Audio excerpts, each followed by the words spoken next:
my name's Talis Crummins. I'm the owner and director of Little Shrub, and this is BIMergy. This is Australia's first Revit to NatHERS software plugin.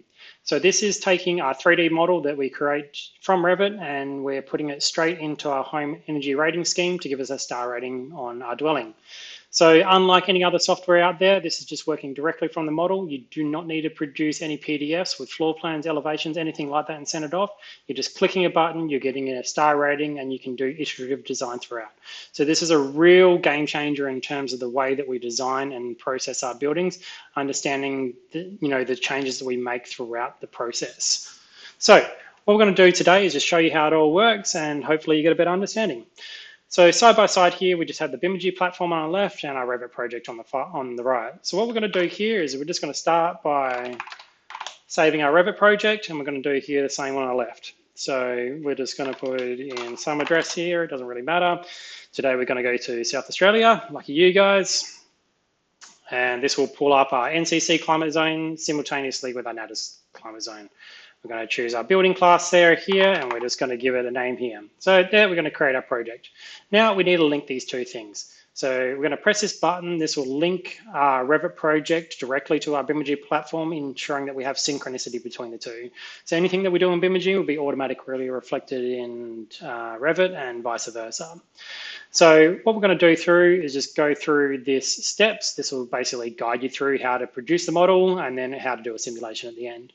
So what we'll do here is we're just going to start by selecting our floor type. At the moment, we don't have a lot of floor types, but here we're just going to select a concrete floor. So we're simply going to add this to our project. This will bring this in. Again, it's going to synchronize with Revit, and we're now ready to draw. So we can just hit our draw button here. That'll open the drawing palette, and we can just say, draw a rectangular floor there. All done. Now, we're just going to move on to our next one. So again, it's a little bit like before. So we're going to go through and we're going to start to select some wall types. So we're going to start with our external walls. In this case, it's just going to be a brick veneer. Now, what this does is it allows you to configure any material. So this is automatically going to recognize what framing system we got. So for instance, here a 90mm stud work wall, and it's only going to allow us to fit insulation in there that actually fits within a 90mm stud work wall. So it's taking out a little bit of the errors that do occur. The same here with the sarking. You can see here this is an unventilated non-reflective airspace. If we change this to a double-sided sarking, that's going to change into a reflective airspace with the appropriate emissivity values. So we're now linking a material to an airspace rather than like a lot of the NatHERS softwares do, is just by putting in an airspace, which has no real relevance to an end user. Okay, so we're going to add that to the project. What I sort of forget to mention there while I'm drawing is this is automatically producing a lot of descriptions and things like that. So there's a lot of rich information that's coming into your Revit project. The architects can then pull on later to start to populate detailing. But we're also going to have some automatic detailing profiles there. So we're just going to do a really simple project today. We're just going to do a fairly square building.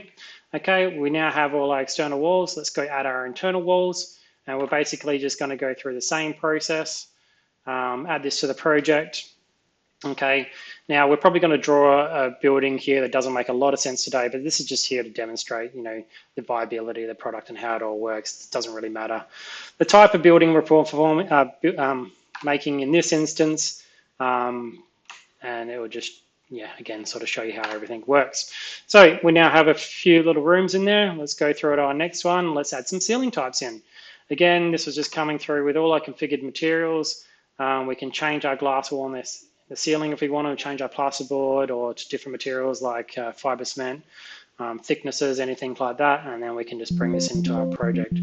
So we're going to put all our ceilings in there, okay, and then finally we are going to do the roof. So let's just add the roof back in there. Again, we're just going to have a steel frame roof in here. Add this into the project and we can now draw with that. So again, this will just open the palette. Yes, we're just going to add that to level 2. Let's just do a rectangular roof. Let's just change this to something sensible. Okay, we now have basically the shell of our building, and let me just show you there. So this is coming in with all material properties. You can see there, corrugated roof. We've got patterns for bricks. We've got colors. We'll bring in some realistic properties later on. They're not there yet, but we intend to bring them in. So this is just going to bring in all manufacturer information. So again, it's just really helping with that detailing side. Okay, So moving on to our next step. Now we're going to add some glazing, and this is where it starts to get, I guess, a little bit more exciting. So we're just going to bring in sliding windows. Again, we can add all manufacturer-specific RFAs in here, so you'll bring in particular types of windows. For now, we're just using generic ones. So here we have a sliding window with thermal glass. Again, we're going to add that to the project, and that'll automatically synchronize these two.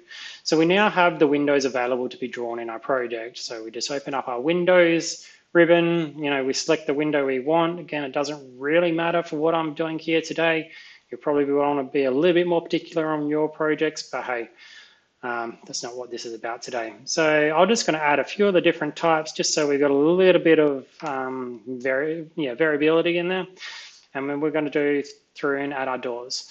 Now we are still, in a lot of development and design here, so this interface will change over time. We're going to improve things, but today we're just sort of showing you how it all works. Now the reason there's a little bit of delay on some of this is sometimes I'm not exiting out of the drawing palette, so it does just hold things there until I exit that there. So again, we're just going to add our doors in. Let's just add there. Now obviously I made the floor plan probably a bit too big for the doors that we have there, so there's the doors. Okay, so we basically now have our building. So the only thing really left to do now on this point is just add in our room information. So what the platform will do is it will slowly learn over time the way that you call things. So if you're calling, a walk-in wardrobe, a WIR as opposed to a walk-in robe, it'll learn this over time and associate things as you sort of move on. So we're just going to give these some names. So here we'll call this a bathroom. Whoops, let's just spell that. Get that all right. Here, let's just go bedroom. Here we'll go kitchen. Again, I appreciate this is not best designed house. And here we'll go living. Okay, I think we've got the corridor, yep. Okay, all done. We are now ready to basically start running simulations. It's as quick as that. So here we're just going to export this from Revit. Just click that button. This is just draw this into there now. So we now have everything available. So this is automatically going to work out our shading. So there you can see where our eaves are that we've drawn before. It'll work out wing walls. It'll work out everything else. That's all incorporated into the project. Okay, so we're just going to go through here. It has automatic suggestions in terms of the assignment of the room based on the NatHERS technical notes. So here we can see the bathroom. This recognizes that there is a window in the bathroom. So this is most likely unconditioned. Bedroom is correct. Corridor, daytime, correct. Kitchen, living, correct. And living, correct. So, although that might have been more correctly done as living, again, this will learn and override it at a time. So, he recognizes there's two kitchen livings basically. So, okay, so moving forward, we'll just put that back to daytime. Doesn't really matter for this instance. Okay, moving on. So we are now basically ready to produce a simulation. So I'll show you one more thing before we go on. This is about quick detailing. Here we've created glazing schedules. The glazing schedules look good if you just want to print them off that and use it as a PDF. Even more exciting is you can just import this directly into Revit. So this will create a schedule for you automatically. Again, architects, you just saved yourself a whole bunch of time and detailing. That will create the sheet for you. The layout could be slightly better. We'll improve that over time, but it's bringing in all your material properties. At very worst, you could just got to slightly adjust this layout, but that's a big win on, I guess, your current workflow. And now we are ready to produce a simulation. So it is literally as quick as that. I guess this is normally where you'd send it off to an energy assessor. Wait a week. We're just going to click a button. It's going to send that off. It's already got all the material properties. It's got insulation. It's got wing walls. It's got shading. It's got glazing information. It's got everything it needs there to run a simulation. We'll just keep improving this as time goes on. But even as it stands, it's pretty good. And we're pretty excited to start to get people work with us, improve this before we can, get this running for full development. Full production, I should say, not development. So there we have it. The Energy Stars rating, not unexpectedly, this one's performing pretty poorly. It's 3.4 stars. We can go through all the different information of the model, work out what's working, what's not, but it's all there. It is as quick as that. Didn't have to produce any PDFs, didn't have to do any floor plans. We're improving, the technology all the time, but there it is. It's there, it's working. And look, thanks for watching. I really hope you share some comments down below, ask some questions, see how we can improve things. But, for a lot of people out there, I hope that excites you. Okay, thanks for listening and hopefully talk soon.